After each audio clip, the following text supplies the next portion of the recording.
Hey, man, I got to ask my boy Jason Cole this question right out of the gate. I want to ask him about Tagovailoa before we get into the rest of these games this weekend. And let's bring in our friend, our Hall of Fame voter, Jason Cole. And Jace, let me throw this at you here, man. Yes. At the end of the year here, Tagovailoa, they got a big game this weekend against the Buffalo Bills in Buffalo. Mm-hmm. Let's say this guy gets to the AFC title game. You pay this guy $57 million? Absolutely. Absolutely. Why not? Why wouldn't I pay the guy? If he's improved to this level where he's dominating the league this much, and he fits into the program that my head coach wants to run, and I've surrounded him with the talent that I've surrounded him with, why would I change out from that quarterback? Why wouldn't I just pay him? Do I want to go back into the lottery that is the NFL draft and try and find another guy? Because if I'm the Dolphins, I remember how many years did it take me to find anybody who's halfway decent after Dan Marino quit in 1999, right? It took, better part of 20 years to find anybody who was reasonable. Now I got a guy who's reasonable and maybe really great. I mean, there were some things that he did on Sunday, and granted, it's a game that got out of hand. But if you were watching before it got out of hand, like that no-look backhanded throw is a guy who's incredibly comfortable with what he's doing and the offense that he's running and really understands. And that's also a move that a guy who just is sensing everything around him and seeing everything faster. Whereas a year ago, yes, I had questions. Was he sensing everything around him? He's starting to answer that question. So finding a guy who's like that, it's really hard to do. So you pay the guy. You think he's playing better football than Mahomes right now? Well, I mean, he's not a better without player. Jalen Waddle. He's playing the best football. He's playing the best he can possibly do it. He's playing the best football he can. Is he having the best year so far? Yes. Is he a better player than Patrick Mahomes? No. Don't do that. I mean, I remember having this argument with Armando Salguero one time. And it was a year that Randall Cunningham was really blowing up for the Vikings, right? And Favre was there, and he was reading off the stats, and he was saying, "Oh, Cunningham's better than Favre, on the stats. Just look at the results. Look at this." And I said, "Okay, Armando, we're going to choose up sides for a game. You have first pick. Who are you taking at quarterback? Are you taking Randall Cunningham or are you taking Brett Favre?" And he stopped and he said, "Okay, I give." And that's just how it is. So you're picking on another Miami guy. That's all right. I love Armando. I love Armando too, but I mean, this is the nature of the argument. Okay, if you're going to make that argument and say, "Oh, he's playing," yeah, he's having a better year so far statistically. He's playing as well as he possibly can, and that's like saying, yeah, there were years where Michael Jordan wasn't the best player in the NBA. Somebody else played better. That doesn't mean he wasn't the best player in the NBA. Absolutely. This guy in Miami, Mike McDaniel, this guy's got like a Hello Kitty backpack. He shows up to like office in a Tesla and he's really eccentric and kind of weird, but there's something about him. Well, he's honest. He's like, and Sean McDermott said it yesterday morning, when you put a game film on and you watch some of the things that they're doing, it's revolutionary in some of the designs that they're doing right now offensively. Have you been impressed with him? Yeah. I mean, look, any guy who's authentic, it's like the whole thing. Yeah. Be who you are. At the same time, what are you bringing to the table in terms of knowledge? And there's one comment that somebody, I don't know if it was a broadcaster or somebody else, I think it was Albert Breer, relayed this story. It was on in a podcast I was listening to. He said, McDaniel believes that every single day he walks in, he has to prove that he's the smartest guy in the room by bringing something to the players that they didn't know. So he puts a pressure on himself to be so expert at what he's talking about that, he's really on top of his game all the time. And then I think if you take a guy who's like that, who's really inventive and thinking, and you give him the weapons that he has right now, like, because they just got speed everywhere, everywhere. Like, everywhere. And Vic Fangio has made an impact on that other side of the ball. absolutely. But offensively, every one of their weapons on this is a guy who can run. And I'm not saying that they're the best. I think that the 49ers, for what they do, still have, when you talk about tight end, wide receivers, running back, they have the best complementary core that any quarterback could want, okay? Because they all fit into the system the way that they're supposed to fit. But if you're just talking about guys who can just take a field and stretch it out and cause havoc, I mean, the Dolphins have that. They have every weapon, a guy who can go to the house anytime if you give them any kind of space, and that puts an incredible tension on the defense. Jason, indulge me here because I want to throw something at you. And it's about Jalen Hurts here. And I'm gonna throw something at you right here with these numbers here. And I hear people in Philly listening to WIP and all these folks that talk to me. Hurts right now is 20th in passing yards. He's 21st in attempts, 18th in completions, 10th in completion percentage. He's 20th in yards per game, 13th in touchdown passes. QBR is 23. How? 17. How beats him in every category. 17th in yards, 17th in attempts, 17th in completions. All of it, all the way down the list. And I would say this to you. I'm not saying to you that Jalen Hurts and Sam Howell are compatible. I'm just saying that offense in Philly's regressed. I mean, it's a month into the season here. You know, no. It's 3 games. Okay, we're going into the fourth game this weekend against Washington. Okay. That's a month into the season. Okay, so like, what? So what? You're going to give them the latitude that you? I mean, if Miami gets what's their record? They're 3-0. Are they playing complementary football? No, like, between the offense, they're playing one-dimensional football. All right, I think they're a little closer to playing complementary football. They're off to a rough start. Look, they're on a rough start. Okay, they're off to a rough start. There's no question about it. Okay, they didn't work that hard, and Sirianni has said we didn't work hard enough in preseason. All right, they're a physical football team. I'll get back to that. They're still, when I watch them play, they're still imposing their will. Like when that offensive line says, we're just going to ram the ball down your throats. Okay. You're never going to win a Super Bowl with a one-dimensional football team. I understand that, but I think that they're going to get that dimension back. I think it takes some time. I think it takes some timing, and the way that they run their offense, I think it takes a little while. If you told me we were like this 8 weeks into the season, I'd be worried. So 8 weeks for you is the barometer. I want to give them a little look. There's some Super Bowl hangover that they're dealing with, right? Yeah, Kansas City too. Yeah, right. Okay. And there's some Super Bowl hangover there, right? And there's but especially for teams that lose the Super Bowl, generally they don't come back very strong. Well, they've come back not very strong, but they're 3-0. And it's a long, and you and I both know this is an incredibly long season. I worry about teams in the second half of the season. Are you peaking then? See, let's go back to a year ago at this time. A year ago at this time, everybody was looking there going, Buffalo Bills, unquestioned, put them in the Super Bowl. They're ready. That's it. They're playing the best football. And over the first 5 weeks of the season last year, Buffalo was as good as it could possibly be. And I think the reason was because they were so pissed off from losing in that playoff game Kansas City the year before, not getting their chance at the Super Bowl. They came back and said, we're going to prove to everybody why we're the best team. And they did in the first 5 weeks of the season. And you can't maintain that. And they didn't. Along with what happened to Damar Hamlin and all the other things that upset the second half of their season, they weren't peaking at the right time.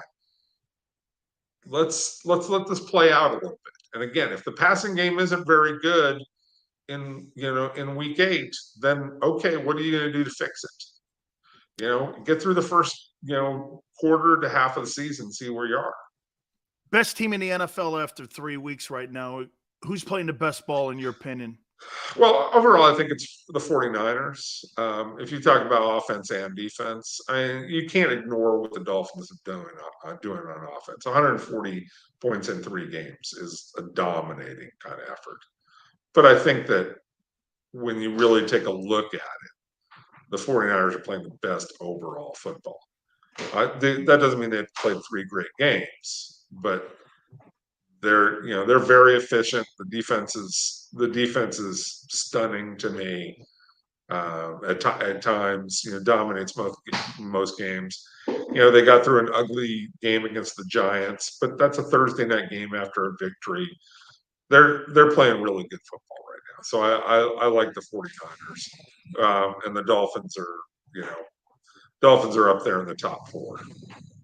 What's more of a train wreck right now? What's going on in Chicago or Denver? Well, it's Chicago because of the whole defensive coordinator thing. Which that, is that, weird.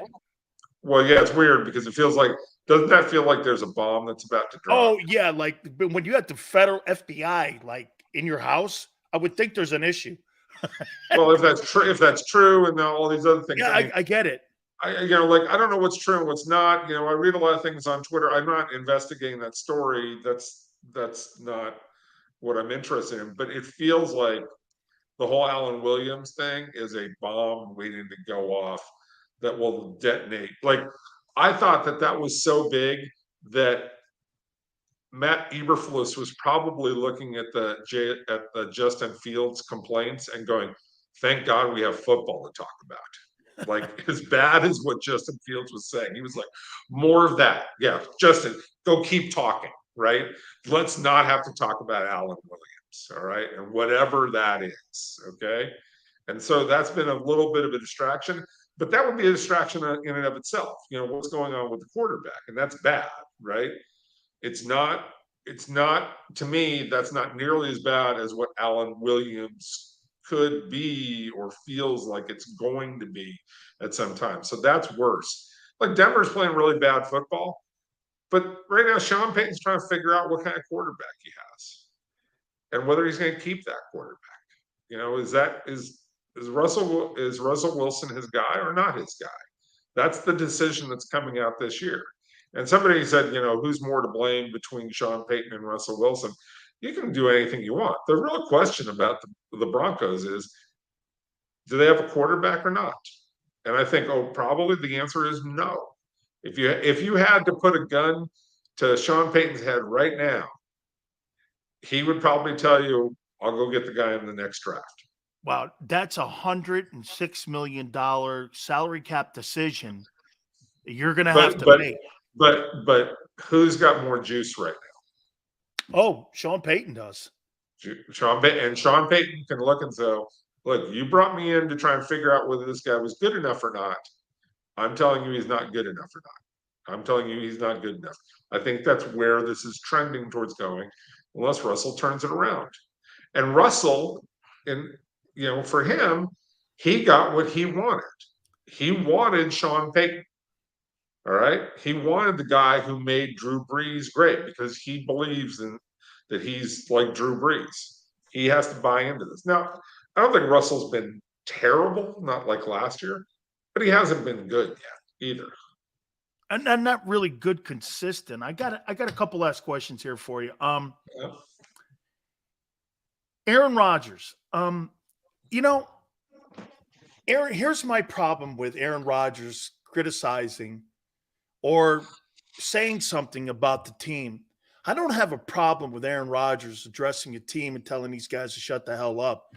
My problem is he's sitting in his beach house in Malibu, barking at guys telling them to shut the hell up when he's got a dinner appointment in Santa Monica that night. And he's telling people to do this and that. And there he is out in his beach home in Southern California. And I'm like, that's not leadership, dude. That's just talking shit to me on people. So, Jace, I'm like, I get it. And I don't think he has veteran equity. But doing it from your beach house in Malibu, I don't know. I don't think that resonates in a locker room. Do you? No, because he's not able to say it into the media and then walk in the locker room and say, "Yeah, I said it." You know how Yeah. you know how Yeah. guys You are, right? address what you Like, say. You own it. yeah, you said I said something in the press. I'm walking in the locker room, and you can look at every guy and say, "Yeah, I I said it. said it. Yeah, I said it. You got anything you want to say to me?" Right. Yeah, like here, I said what Yeah, I that's said. when you walk in, Jason. Go. Am I saying something that's not true? But that's my Right. point. He's in Do Maui. whatever, and I get, and you're right. It's less effective. He's not wrong in what he said, but it's less effective the way he said it. That is true. And if you're not going to be there and be bought in, you probably should shut the hell up in some respects. Okay. Absolutely. Right. And and that's why it will not be taken as seriously, because he will not have that opportunity to do exactly what you're saying, which is to reinforce it by walking in the locker room and said, "Yeah, guys, go listen to what I said. I said it. Anybody got anything they want to say to me? Am I wrong? Okay. All you need to shut the hell up, do your jobs, get it done. This guy's got to go play. This is what we got, and that's where it is. We don't care what Joe Namath has to say. We don't care what anybody else has to say. That guy's our quarterback right now. You stand behind him. We'll make the best out of this we possibly can." And yeah, look, I think that Zach Wilson's a very good quarterback? No, but I also think that the way that they're playing him right now, you have you're not giving him a chance. Like last week in this game, like, oh, don't make mistakes, don't make mistakes, don't make mistakes. And then the last 6 minutes, oh well, we got a couple of chances to touch the ball. Go make something happen. Well, why don't you give him the first 45 minutes to make something happen? Why don't you give him a chance to throw it around and see, can he learn, can get any better? If So you're are going to you play okay with Robert Saleh falling on the sword for him and the defensive guys today coming out and are a little bit upset that they're falling look, on the sword? So you think that he's right, the coach? I think Robert Saleh is in over his head on how to solve this problem, but I don't think the solution is all that difficult. Robert, if you have a quarterback, this is the best quarterback you have. This is a league where you got to score. This is not 20 or 25 years ago in the NFL where you can play small ball and get away with it sometimes, right? You got to play big boy football, and you got to throw the ball around, and you got to make plays. And he's got to prove that he can do it. And if he can't do it, then you go find somebody else, right? I don't think you're going to find anybody else, and you're certainly not going to find anybody else at a cost that's going to be reasonable. The Vikings are going to hold you up, a big cost for Kirk Cousins if they even trade him. All right. Same kind of thing with Ryan Tannehill. And the other side of this is, you and I both know, bringing a quarterback in middle of a season, Not happening. well, it doesn't work most of the time. It just, you can change a quarterback in the middle of a season if it's a guy who's already been on your roster. Like, you can be the Baltimore Ravens and you can say, "Hey, Trent Dilfer, make it happen for us," right? That can work because he was in the practices. He was around. The guys know him. He knows the timing of the offense, all those things. You can do that. Jeff Hostetler, Phil Simms is hurt. You can go in and take over. You've been around. You know the system. You know the calls. You know what we're trying to do. You bring a guy off the street. He's like, how does that guy like to run his patterns? That Garrett Wilson guy, he looks really good. What's his body language like? That's hard. That's impossible. And they were already a team that was a long shot, not a long shot, but not a primary contender, even with Aaron Rodgers. And now you're telling me you're going to some guy off, who's playing another team? Forget about it. Come on, that's just not going to do it. Finally here, you mentioned the Eagles being 3-0 and the Cowboys. There's a prime example of the difference since 2000 of the difference between the Cowboys and the Eagles right there is that the Eagles find a way, maybe not playing their best ball, to be 3-0. And then you watch Dallas roll into Arizona, 13.5-point favorites, and get killed on the ground. I mean, you were dominant. Well, wait a second. Didn't you know that? I mean, Dallas going to the Super Bowl. Didn't you know that? I know. I know. No. You know what I'm saying? Didn't you already know that? They're going to the Super Bowl. Just look at the first two games of the season. Aren't they going to the Super Bowl? That's Like, what I was told. you know what? Like Jerry's like Jerry already reserved the rooms in Vegas. And That's he's what I already was got the told. clubs lined up, right? Like it's already done. Like the Cowboys are in the Super Bowl. Oh, wait a second. You Hey, actually wait, have to I play fell games. into it. I picked them. I got them in the Bills. I know. Right. This is what they are forever. Forever until they break this. They are the team that gets so far ahead of themselves. You win 2 games, you were like, oh, here come the Cowboys. We're it. This is it. Super Bowl, baby. Come on now. You were doing it. All right. You know, like that's what's going on in Dallas. It's like, hey guys, you got 15 more games. Again, you know, I understand everybody gets excited, like, you know, oh, this is not working. This team's never going to win. I get it. I understand. And it's okay to critique that. It's okay to do this week by week. It's not reality. Okay. It takes 17 games that you have to grind through all the time before you figure it out. And that's my buddy in the back, Joe, who's visiting. Okay. And I'm at his place, you know. Okay. No. It's okay, Hoss. You can sit back there, man. It's all good. He's got a Stanford. We're only He's got talking a Stanford Cowboys. T-shirt. Hey, Yeah. we're only talking Cowboys, so it won't matter. Hey, finally. So Yeah. Dak. Yeah. Okay. I mean, Interception in the end zone tells you everything. There's no contract at the end of this. I mean, do No. the Cowboys, if this thing continues down and they don't do anything, do they move off him, or do you think they would have that conversation? What do you mean have that conversation that they let him go? I mean, what do you Move off him? Move well, off I think they're going to play it until they have another answer. I don't think they have another answer yet. I mean, the Trey Lance thing is silliness. You know, like Trey Lance ain't that. They have to have like Dak is their guy until they have another answer. Does that make sense? Yes. And they don't have another answer yet. That's all I'm saying with that. But Dak is not like that interception against Arizona in the end zone at the end of that game. Terrible. But that's Dak in critical situations. You know, whether it's a 3rd and 5 where he misses, you know, against the Rams, right? You know, he threw it high on the 3rd and 5, or 3rd and 7, he misses this, or an interception in this area in a critical game. He's just okay. I say this all the time. Take all the letters in Dak Prescott, rearrange them, put them in a hat, rearrange them, you get Kirk Cousins. It surely looks that way. Hey, real quick. He's okay. He's okay. He's not good enough. He's not good enough. It's just like Derek Carr, Kirk Cousins, Dak Prescott, Jimmy Garoppolo. You know, those guys, can you win a Super Bowl with those guys? Yes, if everything's perfect around them and you don't ask them to make too many big plays. If you ask them to make too many big plays, they will break your heart. And that's a league average quarterback. Okay?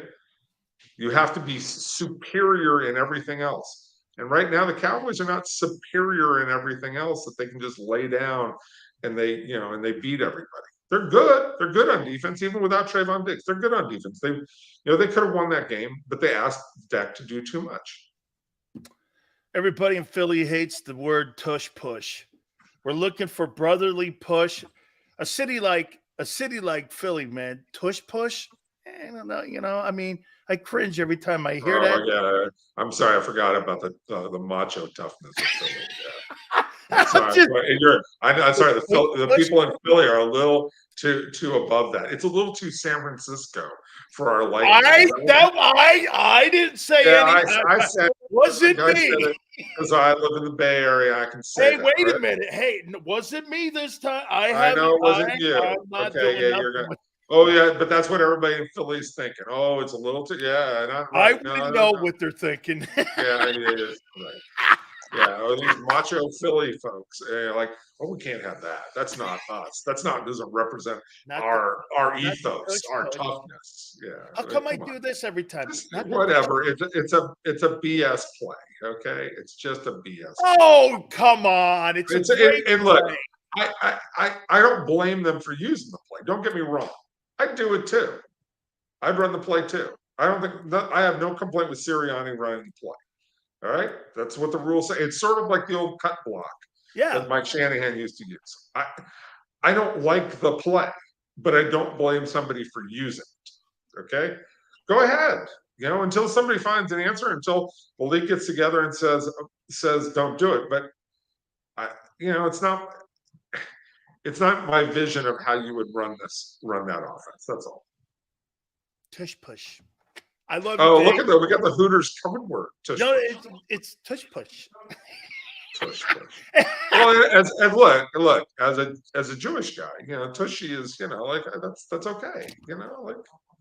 Let's see, the Italian guy. I don't know. The Jewish guy. It's tush. Oh my God! It's we have some Yiddish. It's Yiddish, baby. After the Jewish comment, I want you guys to get his book. That's right. That's me. That's it. Right there. That's it. Right there. My people, the Jewish people, we like tush in every way possible. And a free recipe with quiches in here too. It's all good. Hey, brother, I love you, man. Thank you so much for talking. All right, I'll talk to you later. That's my friend Jason Cole. God, I love that guy so much. He's so kind to me. What an absolutely spectacular guy. I have to take a quick time out. Keep it here on the National Football Show.